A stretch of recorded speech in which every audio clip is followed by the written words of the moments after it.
Honors Algebra 2. This should be Tuesday the 5th. And welcome to Mr. Patterson's class again. We're glad to have you. This is Mr. Clendenin. Let's see here. Yesterday we talked about the parabola. And just a quick little review of a parabola. The thing with a parabola is, we looked at it before, earlier in the year. And we have this vertex, which we call HK.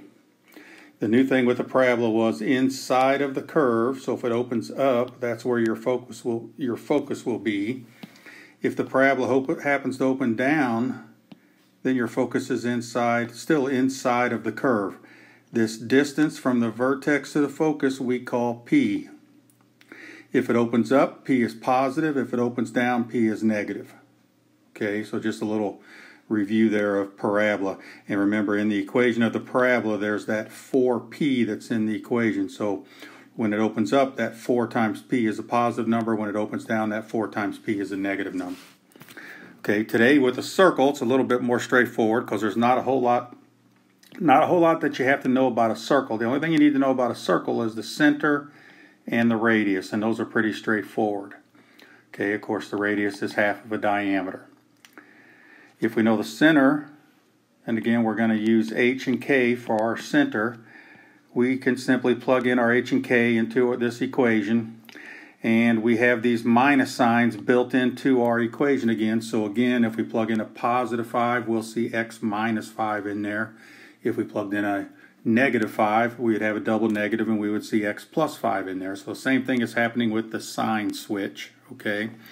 And a circle is always equal to the radius squared over here on the right-hand side of the equation. So that's how your equation will set up. So how would you know that you have a circle as opposed to a parabola like you had yesterday?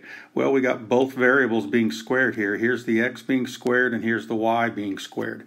So when both variables are being squared, it's a circle. Actually, it's when both variables are squared and you are adding them together, it is a circle.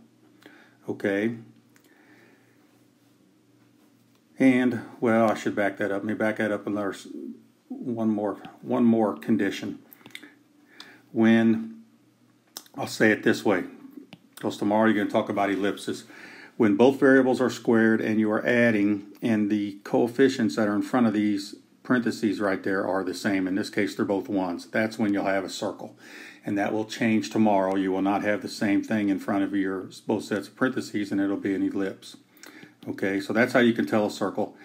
I'll get rid of all this stuff. Both variables are squared. You're adding them, and the coefficients are the same. So if we want to know the center of this thing, we can just go in here and pull out our h. And remember, if it's x minus 3, h will be a positive 3. If it's y plus 1, k will be a negative 1. And then our radius is simply this number that's over here is 8. Now remember, that's r squared. So we have r squared equals 8. So radius is the square root of 8, which we should simplify to 2 square root of 2. And here's another case where you're taking the square root of a number. You should have a plus or minus in front of that, but it's a distance, so it doesn't make any sense to have the negative. So then it says to sketch the graph. All we would want you to do is find your center, 3, negative 1. Then how are you going to handle 2 radical 2 for your radius? You can punch in your calculator if you want. I would go back here and say square root of 8 is a little bit less than the square root of 9, and I know the square root of 9 is 3, so I can just come over here to my graph, since we're just sketching the graph, and I could say, well, go up 1, 2, 3. I went too far on my tick marks. And back off a little bit of it. So not quite up 3. 1, 2, 3 to the right. Not quite make it to 3. 1, 2, 3 south. Not quite make it to 3. And then 1, 2, 3 to our east or to the left would put us a little bit short of that y-axis. And there's our sketch of our circle. Okay, you don't have to be Michelangelo about your sketches. Okay. But you do want to kind of show that it's coming up a little bit short of being 3 because it was square root of 8. Okay, so that's the general format of the equation of a circle. Let's look at some other stuff here. All right, your old friend, completing the square. So here's what I was talking about earlier. Here is an x that's being squared. It's a 1x squared, and this is a 1y squared, and we're adding them together. That tells me it's a circle. Now, if it was 4x squared and 4y squared, and I was adding them together, it's still a circle. X and y are both squared. I'm adding them, and my coefficients are the same. So I know this is a circle.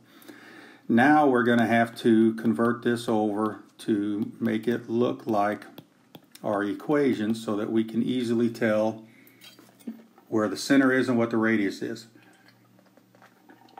So that means we need to create this binomial squared here on our x's and this binomial squared here on our y's. And we also need to create the radius squared on that right hand side. So all we do here is you gather up your x's. So we have an x squared and a 14x, and we're going to complete the square on that in a second. Gather up your y's. We have a y squared and a plus 6y, and we'll complete the square, so we'll leave that blank in there. And we'll move this minus 23 to the other side to get it out of the way. And you just simply do your normal completing the square. So half of 14 is 7. We'll square it, we'll add 49. I would immediately go to the other side and add 49 so I don't forget to keep things balanced. But remember what that does right here to this portion of our equation. It creates a perfect square trinomial that can be factored into x plus 7 times x plus 7, or the quantity x plus 7 squared. Do the same thing on your y's. Half of positive 6 is 3. Square it. We're going to add 9. Go over and add 9 so we don't forget. Keep things balanced. And then this is a perfect square trinomial that factors into y plus 3 quantity squared. And if we add all this up real quick, let's see, 63, 72, 81. That worked out nice. Can you see why? Where is your center at? Well, if I got plus 7 in here, it's at negative 7. Plus 3 in here, it's at negative 3. It's at negative 7, negative 3. What's my radius? The square root of 81, which is 9. Okay. And it doesn't say to sketch, but if we sketched it, we would go back negative 7, negative 3, and then we would just go 9 in all 4 directions. That's all you would have to do to get your sketch drawn. Okay?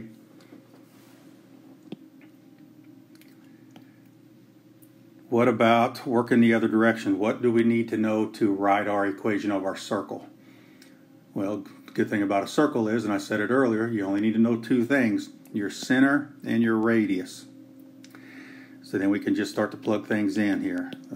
Let's write down our equation one more time just to get a little be a little bit more familiar with it.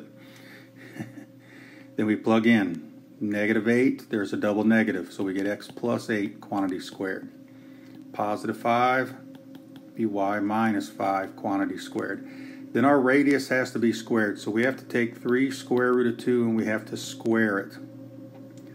Now when you square this, how do we square this? We need to square the 3 and get a 9, and square the square root of 2. What happens when I square the square root of 2? Well, it's square root of 2 times square root of 2, which is square root of 4, which just becomes a 2, so we get an 18. So we would see 18 over here for our radius squared. Again, remember, this is not your radius, it's the radius squared. And there is our equation of our circle. Okay. Another thing to remember is, it said the radius was 3 rad 2. It could have said the diameter was 6 rad 2. So remember, a radius is half of a diameter. So you would divide that in half and get your 3 square root of 2 and then square that to get your 18. Okay, that's about the only trick that can be involved with a circle. Not much to them. All you got to know is the center and your radius. You just got to know how to plug them in. Okay. And the completing the square, you have to do it for the y and the x.